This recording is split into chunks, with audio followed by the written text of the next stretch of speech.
இப்போது புதிய அறிமுகம் ஆச்சி ஹோட்டல் சாம்பார் 50 கிராம் ரூபாய் 20 மட்டுமே. தமிழகத்தின் ஓரிரு இடங்களில் வரும் 4ஆம் தேதி வரை மழை பெய்யக்கூடும். சென்னை வானிலை மையம் கணிப்பு.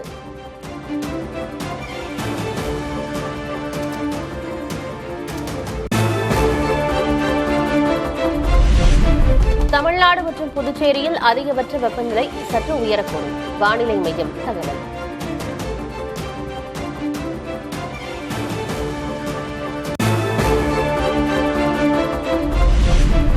ஆபரண தங்கம் விலை கடந்த 3 நாட்களில் 2000 ரூபாய் உயர்ந்த நிலையில் சவரனுக்கு 80 ரூபாய் குறைந்தது. ஒரு சவரன் தங்கம் 1,19,360 ரூபாய்க்கு விற்பனை.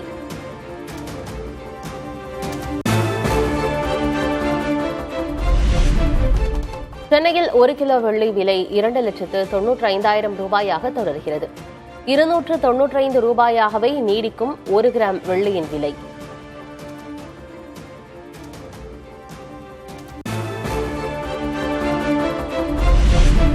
இரண்டு நாட்கள் இஸ்ரேல் பயணத்தை முடித்துக் கொண்டு நாடு திரும்பினார் பிரதமர் மோடி. இந்தியா புறப்பட்ட பிரதமர் மோடியை விமான நிலையம் வரை சென்று வழியனுப்பி வைத்த பெஞ்சமின் நெதன்யாகு.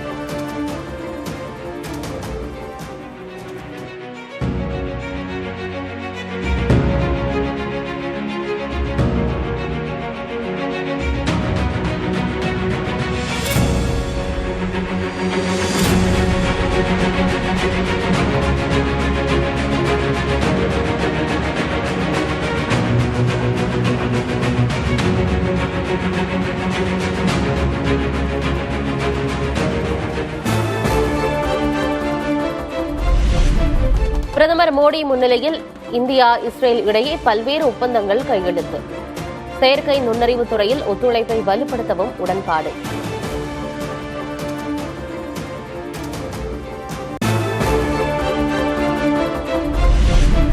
நெதன்யாகுவின் செயல்பாடுகளை ஆதரித்து இஸ்ரேல் நாடாளுமன்றத்தில் பிரதமர் மோடி பேசியதற்கு காங்கிரஸ் கட்சி கண்டனம். சமநிலையில் இருந்து இந்தியா விலகுவதாகவும் விமர்சனம்.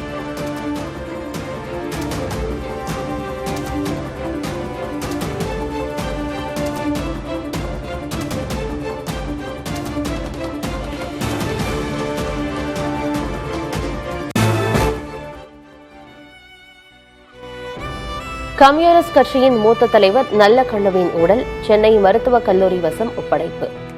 4 மணி நேர இறுதி ஊர்வலத்திற்கு பிறகு நல்லக்கண்ணுவின் உடல் தானம்.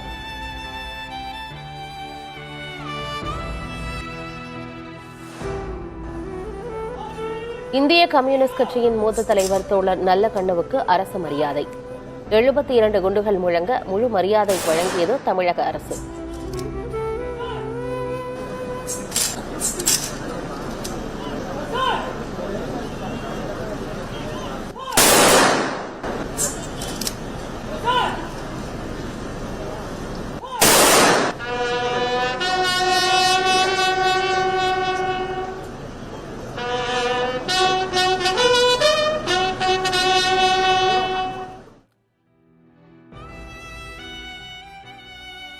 நல்லக்கண்ணு உடலுக்கு முதல்வர் ஸ்டாலின் இறுதி அஞ்சலி.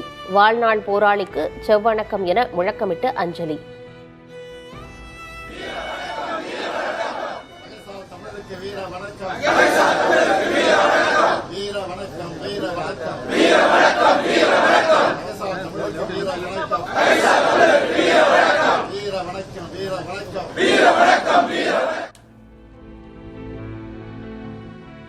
பாலன் இல்லத்திலிருந்து அரசு மருத்துவக் கல்லூரிக்கு ஊர்வலமாக கொண்டு செல்லப்பட்ட நல்லக்கண்ணுவின் உடல். வழிநெடுக ஏராளமானோர் திரண்டு பிரியாவிடை.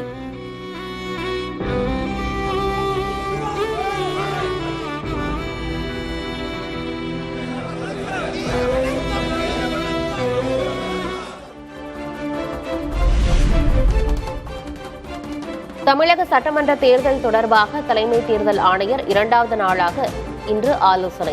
மத்திய அரசின் விசாரணை முகமை அதிகாரிகளுடன் கலந்துரையாடுகிறார் ஞானேஷ்குமார்.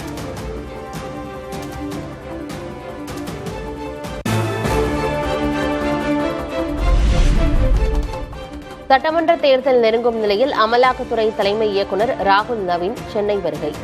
தமிழகத்தில் நிலுவையில் உள்ள வழக்கு விசாரணை தொடர்பாக ஆய்வு நடத்த திட்டம்.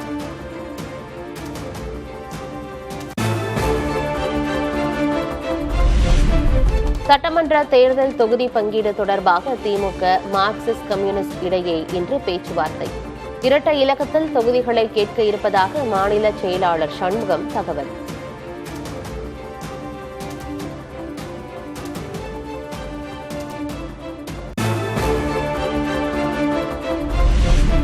ஒருநாள் பயணமாக கோவை செல்கிறார் முதல்வர் மு.க.ஸ்டாலின். திமுக மேற்கு மண்டல பாக முகவர்கள் மாநாட்டில் கலந்து கொண்டு உரையாற்றுகிறார்.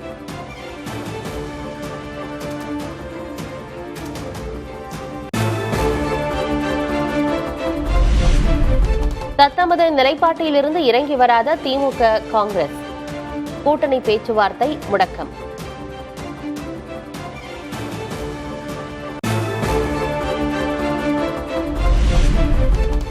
தாவேகாவுடன் பின்புற பேச்சு, கூடவே அதை பொது தளத்திலும் பகிரும் காங்கிரஸ் தலைவர்கள். கடும் அதிருப்தியில் திமுக. எதை நோக்கி செல்லும் திமுக காங்கிரஸ் கூட்டணி?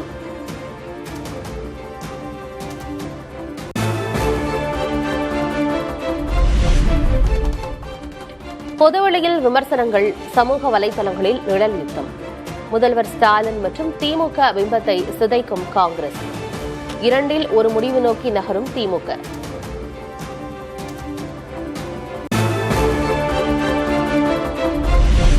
சட்டமன்ற தேர்தல் நெருங்கும் நிலையில் தமிழகம் வருகிறார் காங்கிரஸ் தலைவர் ராகுல் காந்தி.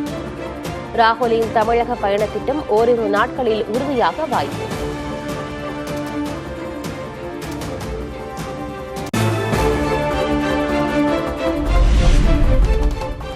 தமிழக அரசியல் சூழல் நிலவரத்தை நிர்வாகிகளிடம் கேட்டறிந்த ராகுல் காந்தி. காங்கிரசின் கூட்டணி பேரம் தொடர்பில் விரைவில் முடிவு.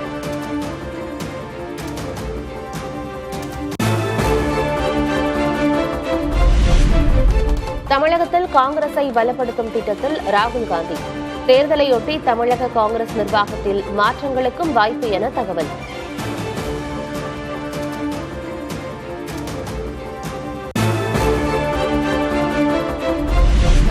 திருப்பூர் மாநகராட்சி கூட்டத்தில் எதிரொலித்த திமுக காங்கிரஸ் கருத்து வேறுபாடு விவகாரம்.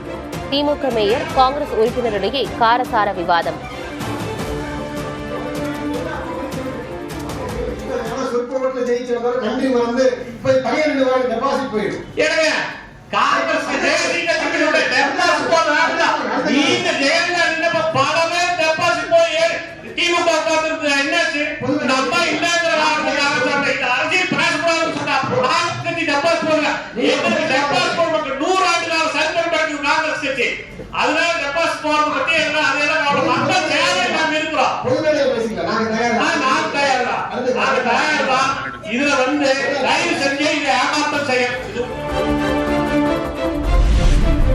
முதல்வர் ஸ்டாலினின் மாநில சுயாட்சி பேச்சு தேர்தல் நாடகம் என அதிமுக பொதுச் செயலர் எடப்பாடி பழனிசாமி விமர்சனம்.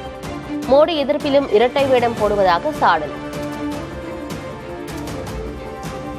பாரத பிரதமர் திரு மோடி அவர்கள் சென்னைக்கு வந்த பொழுது வெள்ளை குடை பிடித்தார் ஸ்டாலின். எதிர்க்கட்சியா இருக்கும் போது கருப்பு விடுறார். ஸ்டாலின் அவர்களே ஆளுகின்ற நிலை வருகின்ற பொழுது ஒரு நிலைப்பாடு, எதிர்க்கட்சியாக இருக்கின்ற ஒரு நிலைப்பாடு, இரட்டை வேடம் போடுகின்ற கட்சி திமுக கட்சி என்பதை நாட்டு மக்கள் அறிவார்கள்.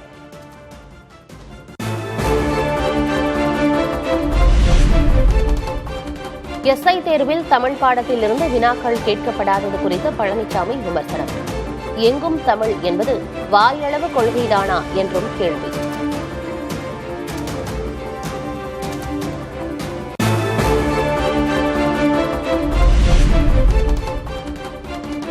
பாஜகவை மூழ்கும் கப்பல் என விமர்சித்த முன்னாள் அமைச்சர் திண்டுக்கல் சீனிவாசன். மூழ்கும் கப்பலை மேல் தூக்கி நிறுத்தும் நீர்மூழ்கி கப்பல்தான் அதிமுக எனவும் பேச்சு. பிஜேபி மூழ்கிற கப்பல்ல போய் நம்முடைய எடப்பாடி மாட்டிக்கிட்டாரு. யார் மூழ்கிறது? யாரும் நீர்மூழ்கி கப்பலாக இருந்து மூழ்கிற கப்பலை மேலே தூக்கிற கட்சி தான் அனைத்து அதிமுக. நம்ம விளையாட்டு இல்லை. நீர்மூழ்கி கப்பல் உள்ள போய் பாதிக்கப்படுறவர்களுக்கெல்லாம் மேலே தூக்கி விட விடுறாங்க.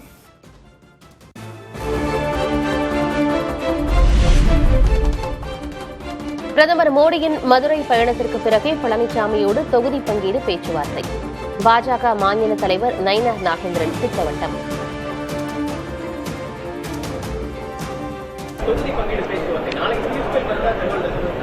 நாளைக்கு அவங்க வரல. பிரைம் மினிஸ்டர் வந்துட்டு போன பிறகு அதனுடைய அண்ணன் இபிஎஸ் அவரோட கலந்து பேசி எங்களுடைய அகில இந்திய தலைமை என்ன சொல்லுதோ அதனுடைய அடிப்படையில் நாங்கள்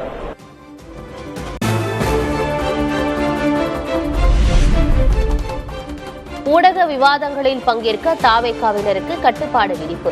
கட்சி தலைமை அனுமதியின்றி விவாதங்களில் பங்கேற்கக்கூடாது என தாவேகா பொதுச் செயலர் ஆனந்த் அறிவுறுத்தல்.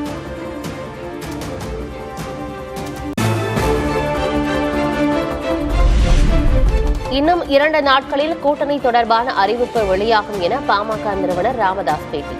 திராவிட கட்சிகளுடன் தான் கூட்டணி இருக்கும் என்றும் உறுதி.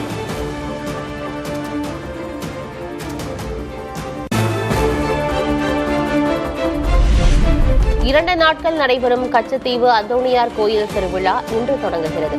இந்தியாவிலிருந்து 4000 பக்தர்களை அழைத்து செல்லும் பணிகள் தீவிரம்.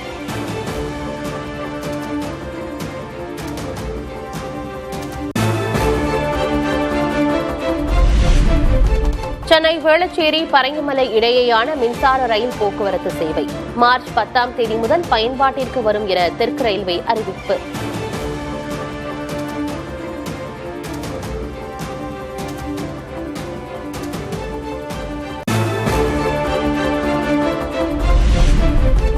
தாம்பரம் சென்னை கடற்கரை இடையே நெரிசல் மிகுந்த நேரங்களில் கூடுதல் பேருந்து சேவைகளை தொடங்கிய தெற்கு ரயில்வே. மின்சார ரயில்களுக்கான பயணச்சீட்டு, மாதாந்திர பயணச்சீட்டு உள்ளவர்கள் பயணிக்கலாம்.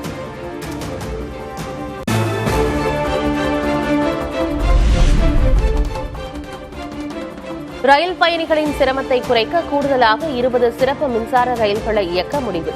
தாம்பரம் முதல் சென்னை கடற்கரை வரை நாளை முதல் சிறப்பு ரயில்கள் இயக்கப்படும் என தெற்கு ரயில்வே அறிவிப்பு.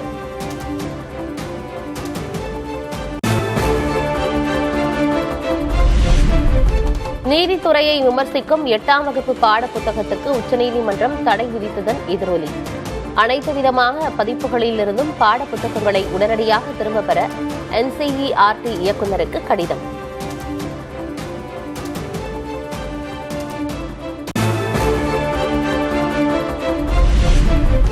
ஏர்செல் மேக்சிஸ் முறைகேடு வழக்கில் முன்னாள் நிதியமைச்சர் ப. சிதம்பரத்தை விசாரிக்க அதிகாரப்பூர்வ அனுமதி பெற்றது அமலாக்கத்துறை. டெல்லி நீதிமன்றத்தில் ப. சிதம்பரம் மற்றும் அவரது மகன் கார்த்தி சிதம்பரம் உள்ளிட்டோருக்கு எதிராக குற்றப்பத்திரிகை தாக்கல்.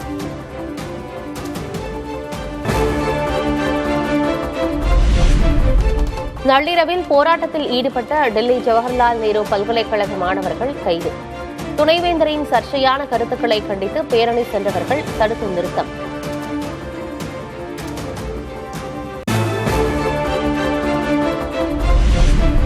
பாகிஸ்தான் நடத்திய தாக்குதலுக்கு பதிலடி கொடுத்த ஆப்கானிஸ்தான். பாகிஸ்தான் ராணுவ வீரர்கள் 40 பேர் கொல்லப்பட்டதாக தகவல்.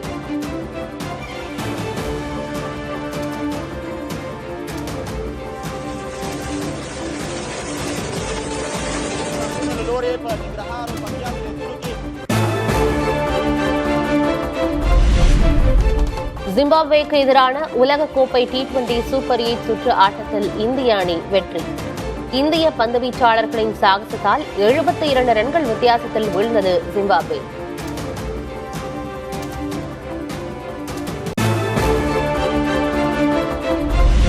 உலகக்கோப்பை T20 தொடரில் அரையிறுதிக்கு முன்னேறியது தென்னாப்பிரிக்கா. சூப்பர் 8 சுற்றில் வெஸ்ட் இண்டீஸ் அணியை 9 விக்கெட் வித்தியாசத்தில் வீழ்த்தி வெற்றி.